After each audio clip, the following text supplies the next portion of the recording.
Good morning. Morning night 10 గంటల తినేసి వస్తే లేచేసరికి 3:30 4కి లేచాం. ఈరోజు 4:30కి స్టార్ట్ అయ్యాం. దెన్ ఇక్కడ ఉత్తరకాశీలో 4:30కి స్టార్ట్ అవుతే అక్కడ నుంచి 230 కిలోమీటర్స్ ఉందన్నమాట. 230 కిలోమీటర్స్ అంటే ఆల్మోస్ట్ 8 అవర్స్ పడుతుంది. సో ఇప్పుడు ఆల్రెడీ 7:30 అయింది. ఇంకా 140 కిలోమీటర్స్ ఉంది ఉత్తరకాశీ. సారీ, సోన్ప్రయాగ్ ఇంకా ఒక 140 కిలోమీటర్స్ ఉంది. సోన్ప్రయాగ్ రీచ్ అయ్యేసరికి 1 o'clock అయ్యేటట్టుంది. ఈరోజు ఇంకా ఏం లేదు. రీచ్ అయిన తర్వాత రెస్ట్ తీసుకుని స్కానింగ్ చెకింగ్ చేసుకుని రెస్ట్ చేసుకోవడమే. రేపు మార్నింగ్ జర్నీ స్టార్ట్ చేద్దాం. ఈరోజు మొత్తం జర్నీ అయిపోతుంది. కానీ రోడ్డు మాత్రం చాలా మొత్తం ఘాట్ సెక్షనే. అసలు ఇట్లాంటి టర్నింగ్లు మొత్తం అసలు స్ట్రైట్ రోడ్ అన్నదే లేదనమాట. అటు ఇటు తిరగడమే ఉంది. కడుపులో తిప్పేస్తుంది ఒక్కొక్కసారి. బస్సులో వస్తే మనకు అది అర్థం కాదులే, కానీ మనకు షేరింగ్ జీప్లో వస్తే తెలుస్తుంది. మార్నింగ్ 4కి ఇంకా బస్సెస్ ఉండవు కదా. నైట్ దిగిన తర్వాత బస్సు అడిగితే బస్సెస్ ఆల్రెడీ టికెట్స్ అయిపోయినాయి అనేసి అన్నారు. సో ఇంకా నెక్స్ట్ బస్ ఉన్నది మార్నింగ్ 11కు మనం ఎక్కాలంటే దిగేసరికి నైట్ అవుతుంది సోన్ప్రయాగ్లో. సో మనకు సరిపోదు అనేది షేరింగ్ జీప్స్ ఉంటాయి. షేరింగ్ జీప్స్లో వచ్చేసామన్నమాట. అబ్బా, ఇంకా 140 కిలోమీటర్స్ డైలీ ట్రావెల్ ట్రెక్కింగ్ దోలు తీరిపోతుంది అసలు. మార్నింగ్ 4:30కు ఉత్తరకాశీలో షేరింగ్ జీప్ ఎక్కితే సోన్ప్రయాగ్ రీచ్ అయ్యేసరికి ఆల్మోస్ట్ ఆఫ్టర్నూన్ 3 అయిపోయింది అనమాట. చాలా ఎక్కువసేపు పట్టింది. బట్ ఇంకా కాకపోతే distance only 220 kilometres. 220 kilometres cover చేయడానికి ఆల్మోస్ట్ 10.5 hours పట్టింది. సో ఇంకా దాన్ని బట్టి అర్థం చేసుకోవచ్చు అంటే రోడ్స్ ఎలా ఉంటాయి, ట్రాఫిక్ ఎంత ఉంది. చాలా ఎక్కువ మంది జనం అయితే ఉన్నారు. సో 3:30కు అక్కడ దిగేసిన తర్వాత లంచ్ చేసేసి అక్కడ సోన్ప్రయాగ్ బస్ స్టాండ్ ఆపోజిట్లోనే హోటల్ అశోక ప్యాలెస్ అని ఉంటుంది. జస్ట్ బస్ స్టాండ్ ఆపోజిట్లో దిగిన వెంటనే కనిపిస్తుంది అనమాట. సో అక్కడ రూమ్ తీసుకున్నాం. 1 డేకు 1400 తీసుకున్నాడు. మొత్తం ఇద్దరికి కలిపి 1 డేకు 1400 తీసుకున్నాడు. సో అక్కడ 1400 తీసుకున్నాడు. 2 డేస్కి తీసుకున్నాం రూమ్లో లగేజ్ పెట్టేసి ఇక్కడ వెరిఫికేషన్ సెంటర్ ఇంకొంచెం ముందుకు రావాలన్నమాట. యాత్ర రిజిస్ట్రేషన్ వెరిఫికేషన్ చేస్తారు. సో ఇది కొంచెం ముందుకు రావాలి. మార్నింగ్ వెళ్ళే దారిలో గౌరీకుండికి వెళ్ళే దారిలోనే ఉంటుందిలే, కానీ సో మార్నింగ్ ఏంటంటే చాలామంది వస్తారు, ఎక్కువసేపు పట్టది. మళ్ళీ మనం అంతా త్వరగా లేచి కూడా వేస్ట్ అవుద్ది ఇక్కడ వెరిఫికేషన్ కోసం క్యూలో ఉంటే. సో ఇప్పుడు మనం ఎలాగో టైం ఉంది మనకు, మనం రూమ్లో ఉండి చేసేదేం లేదు కదా అనేసి సో వెరిఫికేషన్ కోసం అనేది త్వరగా వచ్చేసాం. సో ఈరోజు వెరిఫికేషన్ చేయించుకుని రేపు కూడా దర్శనానికి అయితే వెళ్ళొచ్చు అనమాట. స్టార్ట్ అవ్వచ్చు, ప్రాబ్లం ఏం లేదు. ఇక్కడ వెరిఫికేషన్ అయిపోతే ఈరోజు ఇక నైట్ రెస్ట్ తీసుకుని రేపు మళ్ళీ మార్నింగ్ ఎంత త్వరగా వీలైతే అంత త్వరగా స్టార్ట్ చేయడం అక్కడికి. సో ఎవరైతే ఆన్లైన్లో చార్ధామ్ యాత్ర రిజిస్ట్రేషన్ చేసుకోలేరో, అంటే త్వరగా స్లాట్స్ అయిపోతాయి, త్వరగా చేసేసుకోవాలి. సో ఎవరికైతే చార్ధామ్ యాత్ర రిజిస్ట్రేషన్ ఆన్లైన్లో దొరకలేదు, ఇక్కడ మనకు వెరిఫికేషన్ జరుగుతూ ఉంటుంది అనమాట. ఇక్కడికి వస్తే మన సాఫ్ట్ కాపీ ఉన్నా సరిపోద్ది, హార్డ్ కాపీ ఏం అవసరం లేదు. జిరాక్స్ లేకపోయినా కూడా ఇక్కడ చూస్తున్నారు కదా, ఇది స్కాన్ చేస్తే వెరిఫికేషన్ అయిపోయినట్టే. సో దీని పక్కనే అనమాట చార్ధామ్ రిజిస్ట్రేషన్ ఉంటుంది. ఇక్కడ ఆఫ్లైన్లో కూడా రిజిస్ట్రేషన్ చేస్తుంటారు. ఇప్పుడు ఆల్రెడీ ఈవినింగ్ టైం 5:30 అవుతుంది, అయినా కూడా ఓపెన్లోనే ఉంది ఆఫ్లైన్ రిజిస్ట్రేషన్ అనేది. ఒకవేళ ఎవరైనా ఆన్లైన్లో దొరకకపోతే ఇక్కడ మీరు డైరెక్ట్ సోన్ప్రయాగ్ వచ్చేసి ఇక్కడ పోలీస్ స్టేషన్ దగ్గర ఇక్కడ కూడా ఆఫ్లైన్లో మీరు రిజిస్ట్రేషన్ అనేది చేయించేసుకోవచ్చు. రూమ్స్ కోసం అయితే ఎక్కడ ఇబ్బంది పడాల్సిన అవసరం లేదనమాట. ఇక్కడ మనం రిజిస్ట్రేషన్ చేసుకున్నాం కదా, రిజిస్ట్రేషన్ వెరిఫికేషన్ ఇక్కడే చాలా రూమ్స్ ఉన్నాయి. బ్యాక్ సైడ్ మొత్తం రూమ్సే అనమాట. చాలా రూమ్స్ ఉంటాయి. స్టేయింగ్కి అయితే ఏం ప్రాబ్లం ఏం లేదు, గంగోత్రిలో ఉన్నట్టు. కాకపోతే ఏంటంటే మనకు సీజన్ కాబట్టి ఎక్కువ మంది జనం వస్తుంటారు. సో వాళ్ళు కూడా డిమాండ్ని బట్టి కొంచెం రేటు కూడా పెంచడం అనేది ఉంటుంది మామూలే. బట్ రూమ్స్ అయితే దొరుకుతాయి. మేబీ ఒక 200 అటు ఇటు అవ్వచ్చులే, కానీ రూమ్స్ అయితే దొరుకుతాయి. దాని గురించి అయితే ఏం ప్రాబ్లం లేదు. 5 అవుతుంది, జస్ట్ ఇప్పుడే లైట్గా చినుకులు కూడా పడ్డాయి అనమాట. క్లైమేట్ ఎట్లా ఉంటుందో తెలియదు, వితిన్ ఫ్రాక్షన్ ఆఫ్ సెకండ్స్లో చేంజ్ అయిపోద్ది. సో రెయిన్ కోట్ అనేది మస్ట్ అండ్ షుడ్గా క్యారీ చేయండి. సో ఒక పని అయితే అయిపోయింది. రేపు మార్నింగ్ ఇంకా లేవడము, ఇక ఎంత త్వరగా మన ఓపిక, మనం ఎంత త్వరగా లేస్తే అంత బెటర్, ఎంత త్వరగా స్టార్ట్ అయితే. సో లేచిన వెంటనే ఇంకా ఎక్కడ ఆగే పని లేదు, కర్ర తీసుకుని బ్యాగ్ వేసుకుని ఇంకా కేదార్నాథ్ దర్శనం కోసం వెళ్ళడమే. ఎప్పటి నుంచో వెయిట్ చేస్తున్నది. మోస్ట్లీ ప్రాబబ్లీ చాలామందికి వెళ్ళాలనుకున్నటువంటి టెంపుల్. లైఫ్ టైం ఉంటుంది కదా, once in a life time ఒక్కసారైనా ఈ టెంపుల్కి వెళ్ళాలి, ఇక్కడ చూడాలి అనేసి. సో చాలామందికి ఫేవరెట్ అనమాట కేదార్నాథ్ అనేది. దేవుడి దయ వల్ల ఇంత త్వరగా కుదిరింది నాకు. ఇది నా 10వ జ్యోతిర్లింగ దర్శనం అయిపోతుంది. లాస్ట్ నవంబర్లో కాశీలో ఫస్ట్ దర్శనం చేసుకున్నా. అది నా ఫస్ట్. బట్ ఇంత త్వరగా నేను 10th దాకా వస్తానని అస్సలు అనుకోలే. ఉన్న టైంలోనే గబగబా చేసేసుకుంటూ వస్తున్నా. దేవుడు దయ ఉండాలి, నిజంగా చెప్తున్నా. క్రౌడ్ అయితే హెవీగా ఉన్నారు. ఇంకా మామూలే. ఈ మే సీజన్ ఏంటంటే ఈ సెప్టెంబర్ అక్టోబర్ వచ్చేసరికి ఏంటంటే చలి ఎక్కువ ఉంటుంది. సో అందువల్ల కొంతమంది ఏజ్డ్ పీపుల్ కావచ్చు, చిన్నపిల్లలు అలాంటి వాళ్ళు రాలేరు కాబట్టి మోస్ట్ ఆఫ్ ద టైం అందరూ ఏప్రిల్ మే ప్రిఫర్ చేస్తారు. అందులోనూ మే అంటే ఇక అందరికీ హాలిడేస్ ఉంటాయి కదా, సో మోస్ట్లీ ఉంటారు. ఈ టైంలోనే ఎక్కువ క్రౌడ్ అనేది ఉంటారు.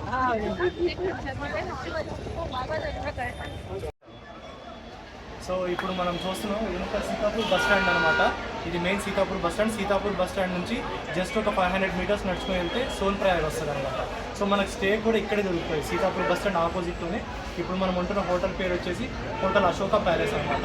2 డేస్కి తీసుకున్నాం. పర్ హెడ్ ఒక్కొక్కరికి 1400 పడింది 2 డేస్కు. చాలా మంచిగా ఉంది రూము. మనం సోన్ ప్రయాగ్ దాకా కూడా వెళ్ళాల్సిన అవసరం లేదు. ఇక్కడ సీతాపూర్లో దిగేసినామంటే సీతాపూర్ నుంచి ఇక్కడ ఆపోజిట్లోనే చాలా మంచిగా ఉన్నాయి రూమ్స్. సో మనకి ఇక్కడ నుంచి ఏంటంటే రిషికేష్కి వెళ్ళడానికి కావచ్చు, బద్రీనాథ్ కావచ్చు, గుప్తకాశీ, యమునోత్రి, గంగోత్రి ఎక్కడికి వెళ్ళాలన్నా కూడా చాలా బస్సెస్, షేరింగ్ జీప్స్ అనేవి అవైలబిలిటీ ఉన్నాయి.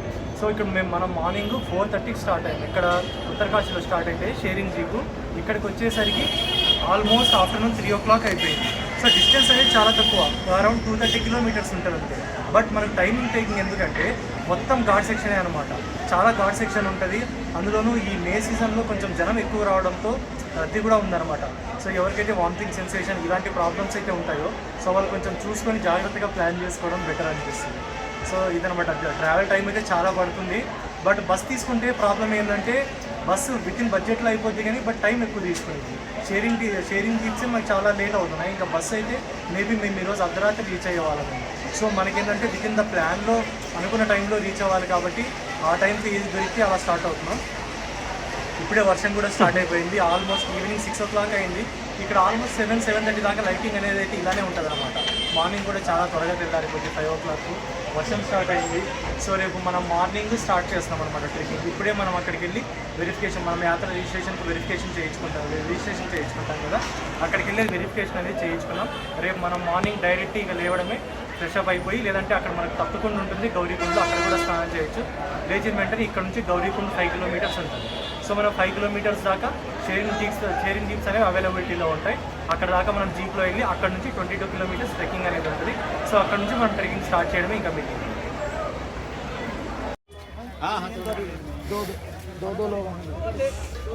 ఫుల్ ట్రాఫిక్ జామ్ అయిపోయింది. ఆఫ్టర్నూన్ నుంచి ఇట్లే ఉంది సిచ్యువేషన్. బా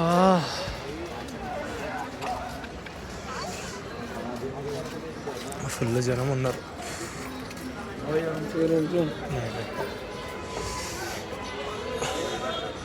ఇదే అనమాట మనం ఉన్నది హోటల్ అశోక ప్యాలెస్, ఆపోజిట్కు బస్ స్టాండ్.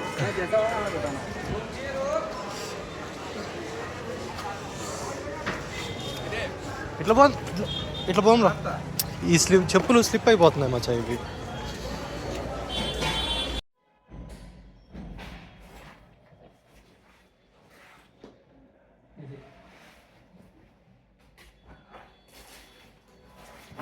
ఏంటి చెప్పండి. దాంట్లో వెయిట్ ఉంది ఆల్రెడీ.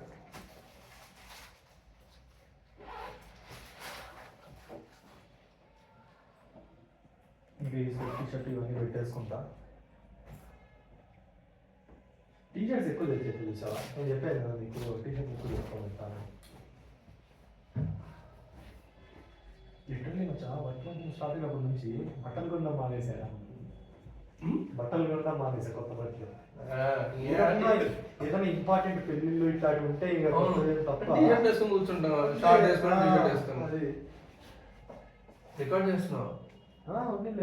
కొంచెం న్యాచురల్ ఉంటుంది.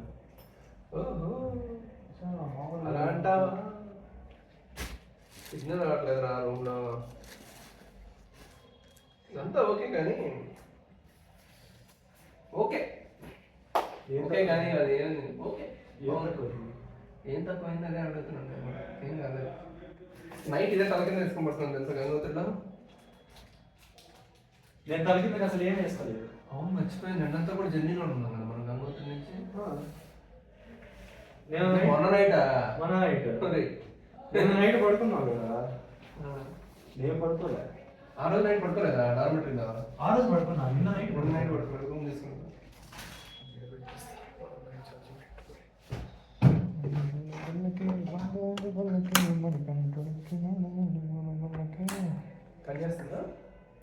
ఎక్కువ అవుతుంది. అదే ఇచ్చాడు కదా.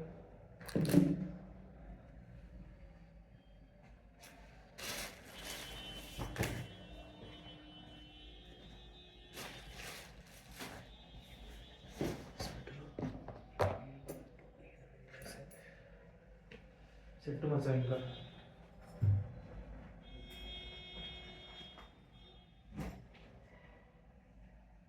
డీపీ పెట్టాను రా. నేను అసలు వచ్చినప్పుడు నుంచి ఒక్క స్టోరీ కానీ స్టేటస్ కానీ ఏం పెట్టలేదు. ప్రొఫైల్ పిక్స్ మ్యాచ్ చేసింది ముందు తీసింది. మచ్చా తీసినాడు ఎవడు మచ్చా? చాలే నాయనా. నిజం చెప్పు మచ్చా, మంచిగా తీసానా లేదా ఫొటోస్? నేను రావుకున్నా, అది ప్రాబ్లం అక్కడ. కరెక్ట్గా వచ్చింది ఫోటో మాత్రం. అంటే నువ్వు ఫోజ్ కూడా కరెక్ట్ సరైన ఫోజ్ ఇచ్చావు. న్యాచురల్గా ఇచ్చా సడన్ గా. అది న్యాచురల్గా ఆ న్యాచురల్ క్లిక్ చేయడంలో ఉంది దాన్ని. అంటే న్యాచురల్ గా అందరూ ఇస్తారు కానీ వాడు ఇచ్చినప్పుడు కరెక్ట్ షూట్ చేస్తాడు చూస్తావా, అక్కడ టాలెంట్ ఉంది. నువ్వు ఒప్పుకునే ఏదో ఒకటి చెప్తాను ఒప్పుకునేదంతా.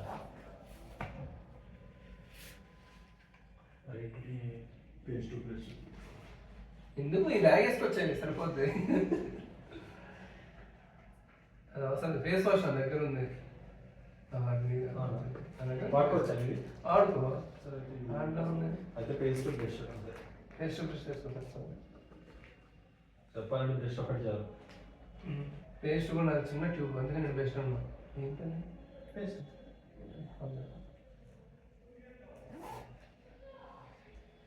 మహిషి మద్దనుడెక్కినాడు పల్లకై ఈ బ్యాగ్ నాకు ఎన్ని చోట్ల తిరుగుతున్నావు మచ్చా. ఈ బ్యాగు ఆ బ్యాగు ఆ ల్యాప్టాప్ అయితే నేను వెళ్ళి ప్రతి చోటికి వచ్చింది.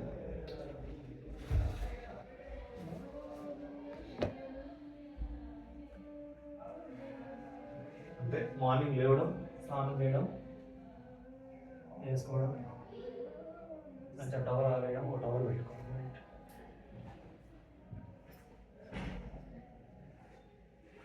ఫీలింగ్ ఎగ్జైటెడ్ అన్నమాట. ఫీలింగ్ లేదు అసలు లేదా? అంతా మంచి జరిగింది, ప్రశాంతంగా వెళ్ళిపోతాను నేను. అంత ఎక్సైటెడ్గా ఫీల్ అవ్వాల్సిన అవసరం లేదు, అంత బాధపడాల్సిన అవసరం లేదు. నార్మల్గా ఉంటే ఏం జరగాలనుకుంటే అది జరిగితే అంతే. ఇలా కృష్ణ అంటారు పైన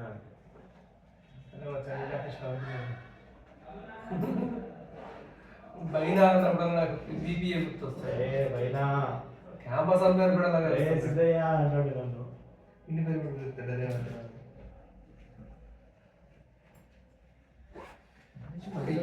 అప్పుడు ఏ మనిషి మంచోడే కానీ గొడవే. సినిమా ఉంటుంది చూసా. ఒకసారి వేసుకోవాలి ఇది వరకు ఉంటుంది నాకు అందుబాటు. ఓకే చెప్పాలి తక్కువ నాది కూడా చాలా లూజ్ వస్తుంది. ఇది కొంచెం ఆ వాటర్ బాటిల్ ఒకటి ట్వీట్ పడుతుంది. అదృష్టం ఏంటంటే ఇప్పుడు దాకా మ్యాగీలు గీగిలు తినకుండా పైకి వచ్చాం. మీరు కూడా మ్యాగీ అది ఎక్కువ తినలేదు కదా, జస్ట్ అక్కడ టచ్ ఇచ్చాం అంతే కదా. ఎక్కడ జీవితంలో మొత్తం ట్రిప్ అంతా మ్యాగీలు తినాల్సి వచ్చింది భయపడ్డాను. అది అరగదు త్వరగా. ఆ వెదర్కు అసలు తినకపోవడం బెస్ట్ అనిపిస్తుంది. మ్యాగీ కరెక్ట్ కాదు. నిజంగానే ట్రిప్కి వెళ్తానంటే సక్సెస్ఫుల్ అవ్వాలంటే ముందు మన ఆరోగ్యం పర్ఫెక్ట్గా ఉండాలి. వెళ్ళడానికి ఒక వారం 10 రోజుల ముందే మనం కొంచెం ఏది పెడితే తినడం కొంచెం తగ్గించాలి. ఏ అవునా? ఆ రకంగా మిల్క్ షేక్ తాగాను కదా నేను. మంచిగా స్వీట్. నువ్వు షుగర్ ఎక్కువ తీసుకుంటావా? అందుకే లాభం నాకు. మానేసాను యాక్చువల్గా 6 months పాటు ఆపేసాను. మళ్ళీ నెల్లూరు షిఫ్ట్ అయిన తర్వాత కాఫీలు టీలు వరకు ఓకే వెళ్ళిపోయింది. ఆర్డర్ల మీద ఆర్డర్లు పెడతా స్టార్ట్ చేశాను. కాఫీలు టీలు వరకు అయితే కానీ కూల్ డ్రింక్స్ ఉంటాయి చూసావా, చాలా డేంజర్. నీ కెమెరా సాక్షిగా చెప్తున్నాను, నెక్స్ట్ టైం నువ్వు కలిసినప్పుడు నీకు 6 packs తో కాకపోయినా అట్లీస్ట్ నార్మల్గా గుర్తుపెట్టుకోండి. నెక్స్ట్ 6 pack అంట. నెక్స్ట్ లేదు, నార్మల్గా పద్ధతిగా వ్యక్తిగా ఉంటాను. ఇప్పుడు కలిసిందే 12 ఏళ్ళ తర్వాత, నెక్స్ట్ కలిసి ఇంకెన్ని ఏళ్ళ తర్వాత? ఇద్దరు 40 ఏళ్ళు వచ్చాక ఇంకంతే. 12 ఏళ్ళు దాటించిందంటే ఇద్దరు 40 దాటుంటాయి. 40 దాటుంటాయి. మచ్చా నీకు దాటుతాయి రా, నాకెంత ఇంకా 24. ఇంకోసారి 24. నాకంటే 6 నెలలు పెద్దవాడు. మొన్ననే 25 వచ్చింది ఇంకా. అవును నాకు నిన్న కలిసిన అబ్బాయి కూడా అదే చెప్పాడు కార్తీక్.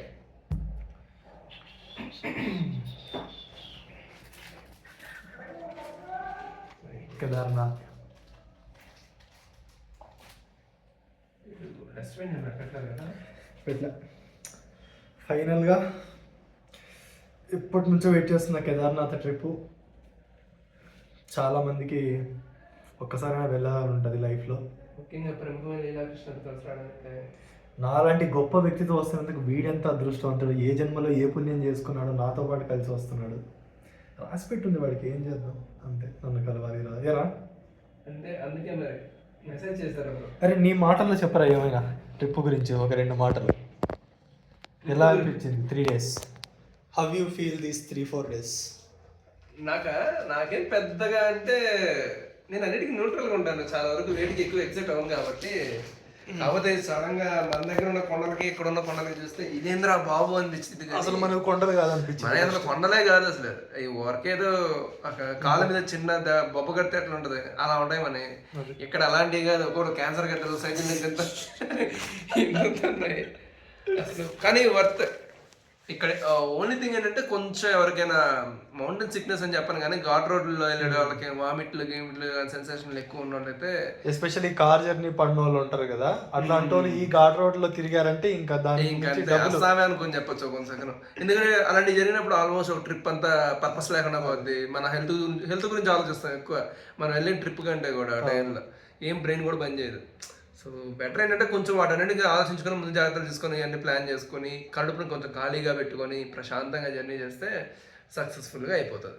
ఇంకోటి ఈ ఘాట్ రోడ్స్ ఇట్లాంటి భయం ఉన్న వాళ్ళు చార్ధామ్ ఒకేసారి ప్లాన్ చేసుకునే బదులు కేదార్నాథ్ బద్రీనాథ్ ఒకసారి చూసేసి నెక్స్ట్ ఇయర్ ఎప్పుడైనా యమునోత్రి గంగోత్రి అట్లా రావడం బెస్ట్.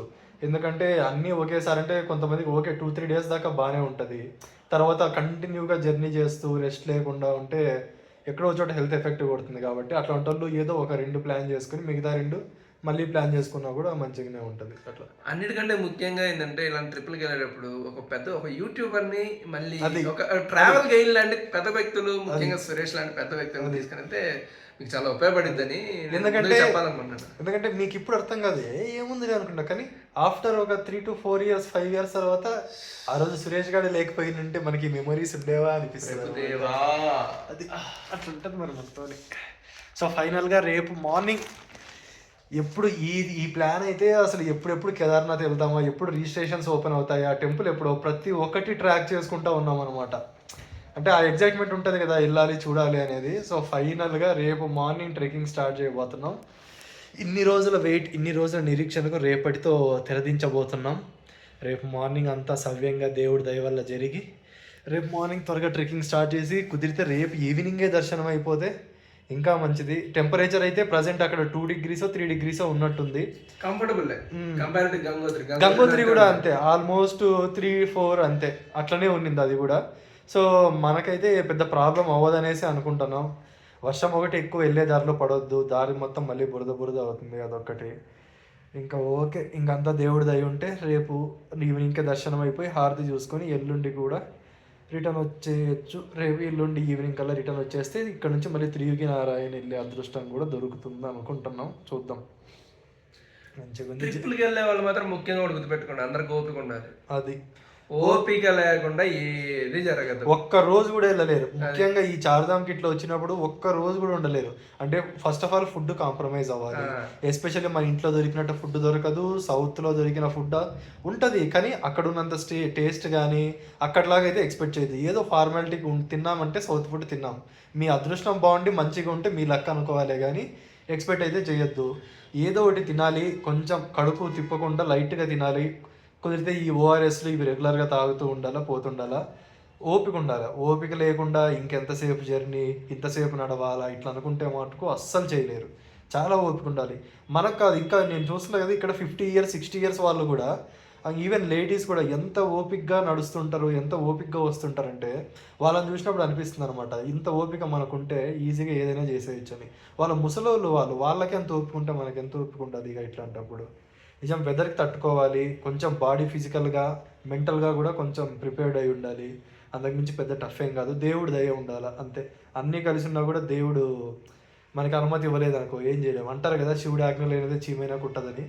ఆయన చూడాలి అనుకోనిదే మనం ఇక్కడ దాకా రాలేము అసలు ఫస్ట్ ఆఫ్ ఆల్. అంతే.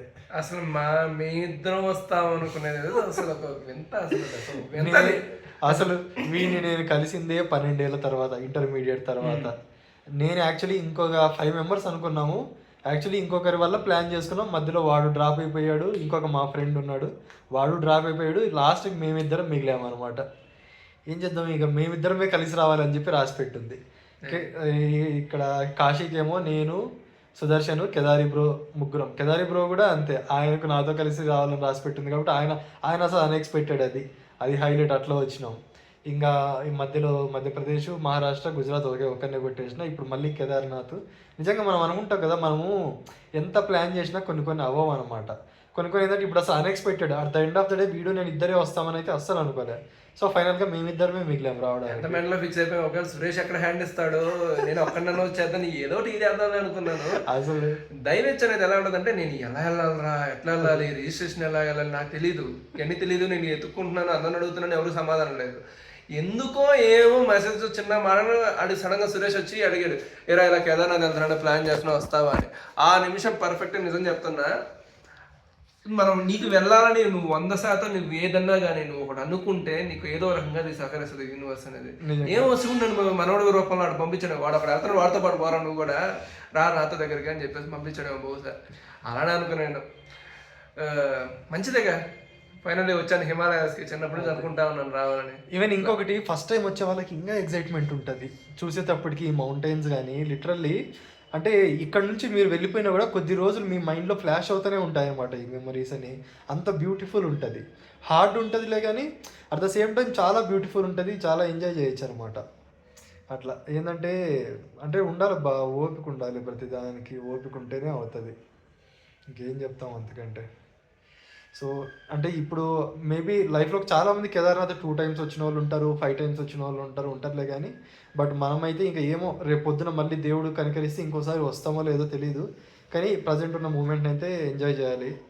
అంటే అంటారు చూసారా, వెళ్ళేటప్పుడు కన్నా వెళ్ళే ముందు ఎగ్జైట్మెంట్ ఉంటుంది చూసారా, అది ఎప్పుడెప్పుడు వెళ్తామో ఎప్పుడు ఆ ఎగ్జైట్మెంట్లో ఉన్నాం అనమాట ఇప్పుడు మేమైతే.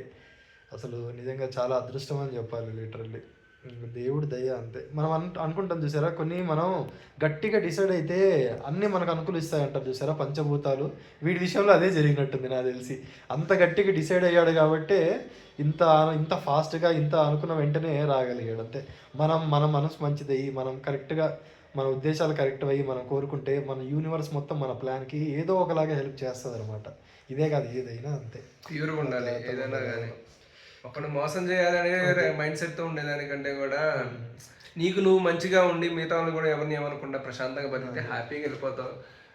ఎందుకు ఆ మోటివేషన్ వద్దు కానీ అవన్నీ మళ్ళీ ఇక ఓవర్ అయిపోతుంది. కానీ ఇక ఇది అయిపోయిన తర్వాత మళ్ళీ బద్రీనాథ్ ఉంది, అది మళ్ళీ 220 kilometers. ఈ రోజు 220 kilometers ఆల్మోస్ట్ 11 hours జర్నీ.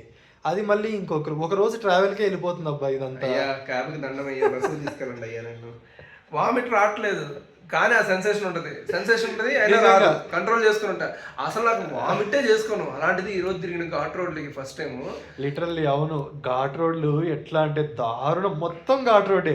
అక్కడ ఉత్తరకాశీలో స్టార్ట్ అయినప్పటి నుంచి ఆల్మోస్ట్ సోన్ ప్రయాగ్ వచ్చేదాకా మొత్తం ఘాట్ రోడ్లే. అదేం ఘాట్ రోడ్ రా, మన తిరుపతి ఘాట్ రోడ్ అనుకుంటే ఘాట్ రోడ్డే కాదు వీటి ముందు, అసలు దానికి 10 రెట్లు ఉంటది ఇక్కడ ఉండే ఘాట్ రోడ్.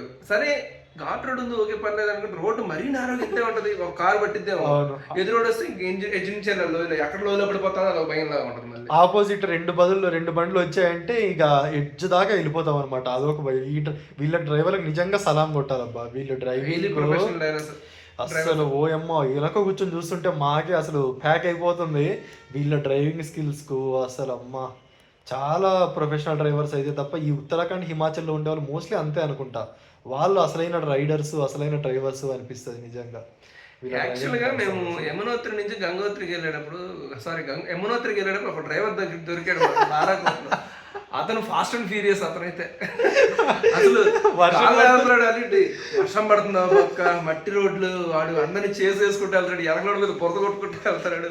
వీడు కూడా రేటు తగిలాడు అనుకున్నాను, భయపడి అందరిట్లాగా ఉంటారేమో అని. వర్షం పడినా కూడా ఆగలే, వాడైతే లేపుకుపోతున్నాడు. ఇక మా బ్యాగులు ఎగిరిపోతాయి, మేము కూడా ఎగిరిపోతాం కార్తో పాటు. అట్లా అనిపించింది వాడు ఏమో కానీ. మరి అంత హార్ష్ డ్రైవింగ్ చేయట్లే కానీ ఎవరు ఉండరు మోస్ట్లీ, అట్లా అందరూ ప్రొఫెషనల్ గానే ఉంటారులే. కానీ కాకపోతే మనకు ఆ భయం అయితే ఉంటుంది వెళ్ళినప్పుడు. కానీ బస్సులో వెళ్ళినప్పుడు మనకు అది అనిపించదు, మనం నేచర్ని ఎంజాయ్ చేస్తాం.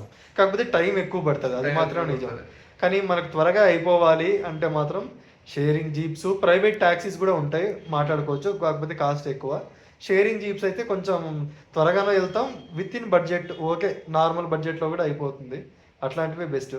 ఈ గవర్నమెంట్ బస్సెస్ ఉంటాయిలే కానీ టైం చాలా టైం టేకింగ్. మనం అనేది ఏంటంటే మనకు ఉన్న టైం తక్కువ. సో ఉన్న టైంలోనే మ్యాక్సిమం అనుకున్న కవర్ చేయాలి. కాబట్టి మనం ఆ టైంలో ఎలా ఆలోచిస్తాం, సర్లే ఏదో ఒకటి మనకు వెళ్ళిపోదాం, టైం కలిసి వస్తుంది కదా అన్నట్టు ఆలోచిస్తాం. సో మీ కన్వీనియంట్ని బట్టి, మీ ప్లాన్స్ని బట్టి మీరు అట్లా ప్లాన్ చేసుకోండి. బస్ అయితే కాస్ట్ ఎఫిషియెంట్, కాకపోతే ముందుగా మైండ్ లో పెట్టుకోవాల్సింది ఏంటంటే టైం పడుతుంది చాలా టైం. ఎందుకంటే వెహికల్ కొంచెం పెద్దది కాబట్టి ఇలా రోడ్డుల్లో నావిగేట్ చేయడం అంత ఈజీ కాదు. మాకు ఈరోజు జీప్లోనే 11 అవర్స్ పట్టింది. ఈజీగా బస్సులో 16 అవర్స్ 17 అవర్స్ పడుతుంది, ఈజీగా పడుతుంది. మేము ఇక్కడ వరకు వచ్చాం, కానీ ఇక్కడ జామ్ అయిపోవడం వల్ల ట్రాఫిక్ 4 గంటలు పట్టింది. 8 కిలోమీటర్లు. సోన్ ప్రయాగ్ ఆల్మోస్ట్ సోన్ ప్రయాగ్ ఎడ్జ్కి రీచ్ అయ్యేసరికి, గుప్తకాశీ వచ్చేసరికి 12కే వచ్చేసినాం. అక్కడ నుంచి సోన్ ప్రయాగ్ రావడానికి 4 గంటలు పట్టింది. అక్కడ నుంచి ఇక్కడికి హార్డ్లీ 25 కిలోమీటర్స్ 30 ఉంటుంది. 30 కిలోమీటర్స్ రావడానికి 4 గంటలు అంటే అర్థం చేయాలి. 30 కిలోమీటర్స్ కూడా 8 కిలోమీటర్స్కే మాకు పట్టింది, మిగతా 3 గంటల పాటు. మిగతా టైం పట్టలేదు. అక్కడ ఆగిపోతుంది, ముందుకెళ్ళి ఆగిపోద్ది, 100 మీటర్లు వెళ్ళి ఆగిపోద్ది. ఇట్లా ఉంటుంది. ఓపిక ఉండాలి అబ్బా, నిజం చెప్తున్నా. ఇన్ని రోజులు తిరగాలి, ఇంత ఈ లగేజ్ కూడా కుదిరినంత వరకు తక్కువే తెచ్చుకోండి. ఊరికే ఎగబడి ఎక్కువ తెచ్చుకోకండి. ఎందుకు ఊరికే అంటే 10 రోజులు 14 రోజులు అవుతుంది అనుకున్నాం కాబట్టి కొంచెం లగేజ్ దాని దగ్గర. మేమిద్దరం 13th బయలుదేరితే 15th రీచ్ అయ్యాం Delhi. 15th night Rishikesh. So మళ్ళీ ఇక్కడ నుంచి రిటర్న్ ఇప్పుడు 27th, అంటే వితౌట్ ట్రావెలింగ్ తీసేసే మాది 12 days ఉందన్నమాట. ఎందుకంటే ఇంకా అందుకల్లో మేము కొంచెం లగేజ్ ఎక్కువ తెచ్చుకున్నాం. కానీ ఎవరైనా ఓన్లీ కేదార్నాథే రావాలి, ఓన్లీ కేదార్నాథ్ బద్రీనాథ్ రెండే అనుకుంటే మాత్రం ఒక చిన్న కాలేజ్ బ్యాగ్ ఉంటుంది చూసారా, అట్లాంటి వాటిలో. ఎందుకంటే మీరు అది సరిపోద్ది. ఎందుకు చెప్పినా, మీరు ఎక్కువ తీసుకొచ్చినా కూడా మీరు స్నానం చేయలేరు. ఎందుకంటే ఫస్ట్ ఆఫ్ ఆల్ చలి, ఈ చలికి తట్టుకుని స్నానం చేయాలంటే కష్టం. సో మరి డ్రెస్ చేంజ్ చేసుకోవడం తప్ప స్నానం చేయడం అనేది చాలా రేర్ ఉంటుంది, హాట్ వాటర్ ఉంటే తప్ప. సో కుదిరితే ఒక 4 టీ-షర్ట్లు, 2 ట్రాక్ ప్యాంట్లు, 2 టవల్లు, మంచి షూస్, మంచి జాకెట్. ఇంకా అంతకుమించి ఏమీ అవసరం లేదు, ఏదైనా దొరుకుతాయి ఇక్కడ. అది ఇంకేం మచ్చా, ఏమని చెప్పాలి? ఏమున్నాయి ఇంకా రేపు ఏదైనా వెళ్తే కొత్త. వర్షం స్టార్ట్ అయింది, గట్టిగా పడుతున్నట్టు. భయంకరంగా పడుతుంది వర్షం. ఈరోజు గట్టిగా వేసుకుంటుంది. రేపు పొద్దున్న లేకపోతే చాలా, అదే అదృష్టం. ఏమున్నా లేకపోయినా 4-4:30 కల్లా స్టార్ట్ చేసేయాలా. ఎందుకంటే మళ్ళీ ఈవినింగ్ ఎక్కడ అంటే ఈవినింగ్ కొంతమంది ఇక్కడ కేదార్నాథ్ ముందు బేస్ క్యాంప్స్ ఉంటాయి కదా, అక్కడ స్టే చేస్తారు నైట్ లేట్ అయిపోతే. బట్ మేము అది కూడా లేకుండా డైరెక్ట్ రేపు ఈవినింగే టెంపుల్ రీచ్ అయిపోవాలనే ప్లాన్లో ఉన్నాం. కాబట్టి అంత అర్లీగా స్టార్ట్ అవ్వాలనుకుంటున్నాం. చూద్దాం, దేవుడి దయ. ప్లాన్ మంది తీసుకెళ్లేది ఆయన ముందుకు. ఇక మనం వెదర్ అనేది మన చేతిలో ఉండదు. మనం ఏం చేసుకున్నా కూడా వెదర్ అనేది మన చేతిలో ఉండదు. అది వెదర్ అనేది మన చేతుల్లో ఉండదు కాబట్టి దాని చేతుల్లో మనం వెళ్ళకుండా మన జాగ్రత్తలు మనం ఉండడానికి ఇవన్నీ పెట్టుకొని ఉండాలి. రెయిన్ కవర్లు, విజర్కిన్లు, ఇవన్నీ. నిజంగా ఇది జాకెట్, షూస్ మాత్రం మంచి గట్టివి తెచ్చుకోండి. ఎంత మంచిగా ఎంత పర్ఫెక్ట్గా ఉంటే అంత బెటర్. లేదంటే మటుకు ఈ చలికి కష్టం ఇక్కడ వరకు. ఈ మేలో ఇక్కడే టెంపరేచర్ 2 degrees 3 degrees ఉంది. మన సైడ్ మామూలుగా ఇప్పుడు ఈజీగా 42 ఉన్నట్లుంది. ఇక్కడ 2 degrees 3 degrees ఉంది. ఇంకా అర్థం చేసుకోండి, ఇంకా ఎంత చలి ఉంటుంది. మన దగ్గర 42 ఉంది, మా ఊళ్ళో 48 ఉంది. ఆల్మోస్ట్ హాఫ్ సెంచరీ కొడుతుంది ఇక. సో చెప్పాలంటే ఒక సమ్మర్లో మంచి ఎస్కేప్ అనమాట వేడి నుంచి ఇక్కడికి వస్తే. మేబీ అందువల్లే అనుకుంటా జనం ఎగబడుతున్నారు, దారుణంగా ఉన్నారు జనం. పొద్దున రిపోర్ట్ చూసాను, ఢిల్లీకి ఇక్కడ కంపారిజన్ చేశారు రిపోర్ట్ లో. ఢిల్లీలో 44 ఉందంట, ఎక్కడ చూస్తే 2-3. ఇక్కడ నుంచి మళ్ళీ పెద్ద కష్టమేమి ఉండదు. ఢిల్లీ అంతా ఒక 400 kilometers 500 ఏమో ఉంటుందేమో అంతే. ఈ ఉత్తరాఖండ్, హిమాచల్ ఎలా అంటే లైక్ ట్రెక్కర్స్కి కానీ వీళ్ళకు మంచి ఛాలెంజింగ్ అనమాట, అడ్వెంచర్ లాగా చాలా బాగుంటుంది అట్లా. సరే ఇంకా ఇంకేం చెప్పాలి, ఇంకంతే. రేపు వీడియో అయితే ఇంకా మళ్ళీ స్టార్ట్ చేశాక మార్నింగ్ 4:30కి అట్లా స్టార్ట్ చేస్తాం ట్రెక్కింగ్. అప్పుడు వీడియో రికార్డ్ చేసి, వీడియోస్ మాత్రం మంచిగా తీసుకోవాలి, వీడియోస్ ఇట్లాంటివి. ఎందుకంటే అదే కదా మెమరీస్. సో కొంచెం చూసుకోవడానికి ఉంటాయి అనమాట. ఎప్పుడైనా మనం ఎప్పుడెప్పుడు రాం కదా, మనం ఎక్కడో ఆంధ్రప్రదేశ్ కింద, ఇది ఎక్కడో ఉత్తరాఖండ్ అంటే ఎక్కడ టాప్లో, ఏదో మన దగ్గర పక్కన అంటే ఏ తమిళనాడు కేరళ అంటే 2 yearsకి ఒకసారి వెళ్తా ఉంటే అనుకోవచ్చు. ఇక్కడికి మనం ప్రతిసారి రాం కాబట్టి వచ్చినప్పుడే ఉన్న టైంని ప్రజెంట్ మూమెంట్ని ఎంజాయ్ చేయాలా, ఉన్న ప్రతి ఒక్కటిని సేవ్ చేసుకోవాలి. నాకైతే మ్యాప్ లో ఫస్ట్ టైం నేను నా యువర్ కరెంట్ లొకేషన్ అనేది పైన అప్నార్త్లో కనిపించిన అసలు నేనే ఎంత దూరం ట్రావెల్ చేశారు ఫస్ట్ టైం అని చెప్పి అనుకున్నాను నేను. నిజంగా ఫస్ట్ టైం వచ్చినప్పుడు అట్లే ఉంటుంది అన్న. అసలు మనం ఎక్కడో ఆంధ్రప్రదేశ్లో ఉన్నాము, అట్లాంటివి మనం ఇక్కడ దాకా వచ్చాము, అసలు ఏంది నేనైనా ఇక్కడ దాకా వచ్చింది, నేనైనా ఇక్కడ ఉంది అన్నట్టు అనిపిస్తుంది. నిజంగా చాలా మంచిగా ఉంటుంది అబ్బా. ఒకసారి హిమాచల్ కానీ ఉత్తరాఖండ్ కానీ ఎక్స్ప్లోర్ చేయండి టైం ఉంటే. చాలా అంటే ఒకసారి వచ్చారంటే మీరు మళ్ళీ ఆగరు అనమాట, మళ్ళీ మళ్ళీ రావాలనిపిస్తుంది, అది మాత్రం పక్కా. చాలా బాగుంటుంది. సరే ఇక ఇక్కడితో బంద్ చేసి ఇక పడుకుందాం. ఇక నైట్ స్లీప్ లేదు, పడుకునేసరికి 2:30 అయింది. వాళ్ళేమో ఇక 4K క్యాబ్ ఉంటుంది, ఇది షేరింగ్ జీప్ వాళ్ళు ఫోన్ చేశారు, లేచేసినాం. ఆ క్యాబ్ గురించి వద్దులే, అది స్టార్టింగ్ అరగంట మాత్రం నరకం ఉండింది, అసలు మామూలుగా లేదు. ఇక మామూలు ఇక అందరితో ఉన్నప్పుడు ఇక ఇట్లాంటి ఇన్కన్వీనియన్స్లు అవుతుంటాయి, ఏం చేయలేము. ఇంకా అన్నీ కావాలంటే కుదరదు కదా, వచ్చిన చోట మనం కాంప్రమైజ్ అవుతూ పోతా ఉండాలి ఇక అంతే. చలో ఇక రేపు మార్నింగ్ కేదార్నాథ్ స్టార్ట్ అయినప్పుడు వీడియో రికార్డ్ చేస్తాం, మంచిగా షూట్ చేసుకుని మంచి మెమరీస్ కలెక్ట్ చేసుకుందామని అనుకుంటున్నాం. చలో జై హింద్, బాయ్.